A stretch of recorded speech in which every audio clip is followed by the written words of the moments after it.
remercier toute l'assistance, tous ceux qui ont accepté de se déplacer pour venir, n'est-ce pas, s'approprier du livre, acheter le livre. En tout cas, je vous remercie. Ce qui nous réunit ici aujourd'hui, c'est une vision que je souhaite partager avec les décideurs de ces pays, avec les animateurs de la vie économique. C'est une vision, certes, que je suis en train d'implémenter par la mise en œuvre d'un grand projet qu'on appelle la Koba City.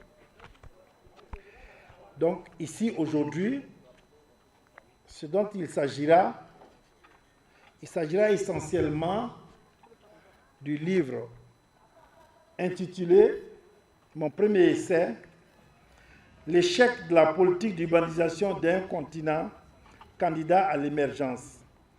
Cas de la Côte d'Ivoire, diagnostic systémique et solutions prospectives. Il n'échappe à personne.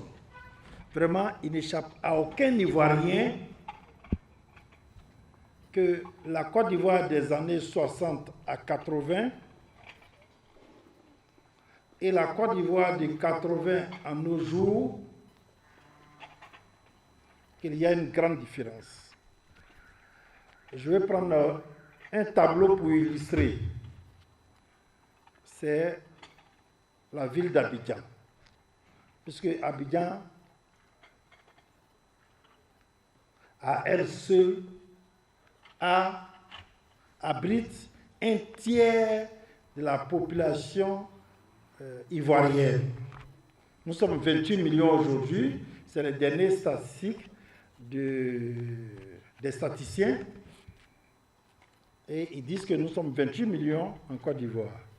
Sur ces 28 millions, je peux vous dire que un tiers de cette population vit à Abidjan. Je peux vous dire aussi que sur ces un tiers, les 3/4 vivent au niveau d'Abidjan dans la précarité. Non seulement ils vivent dans la précarité, mais il n'y a pas de perspective immédiate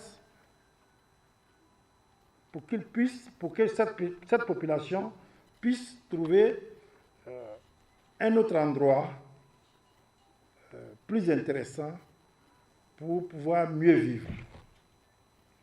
Alors, comme je le disais tantôt, de 1960 à 1980, l'État de Côte d'Ivoire a pris des dispositions particulières.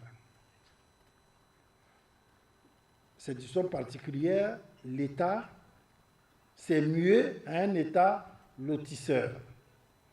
L'État s'est mué à un État aménageur.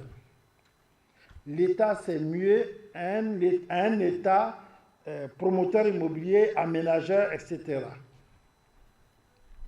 Mais depuis 1980, on a tous constaté que l'État s'est retiré de ces secteurs importants qui étaient l'aménagement, le développement urbain.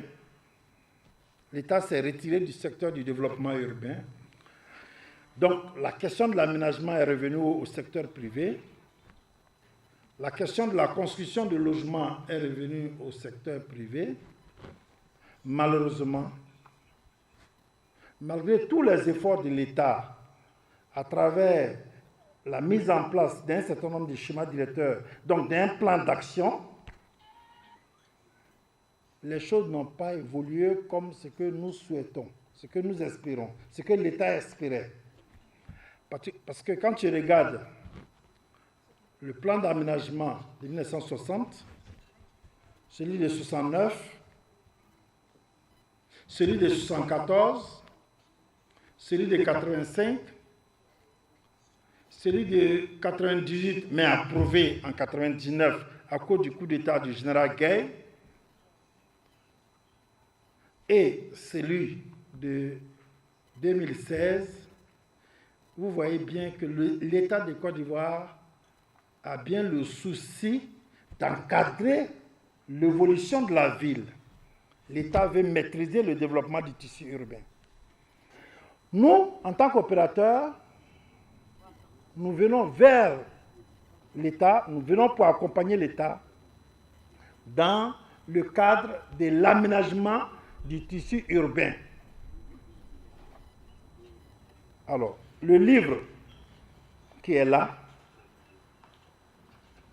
est un peu un cri d'alerte en direction des politiques pour que la question de l'aménagement, la question du développement du tissu urbain soit, n'est-ce pas, une question à intégrer dans nos politiques de développement du tissu urbain.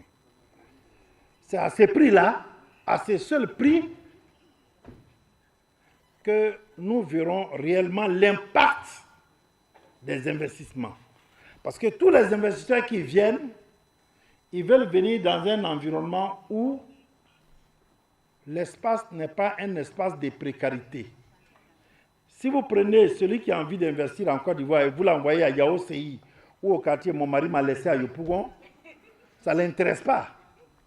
Il veut venir investir dans un environnement qui est viabilisé, qui est aménagé. Or, depuis 1980, l'État de Côte d'Ivoire, ou du moins la ville d'Abidjan, n'a pas connu d'aménagement. La ville s'est étalée dans une sorte de désordre urbain, dans l'anarchie. Si la ville s'étend dans l'anarchie et dans le désordre, ben, vous comprenez bien qu'aucun investisseur ne viendra mettre son argent dans un espace non assaini, non viabilisé et source de nombreux conflits.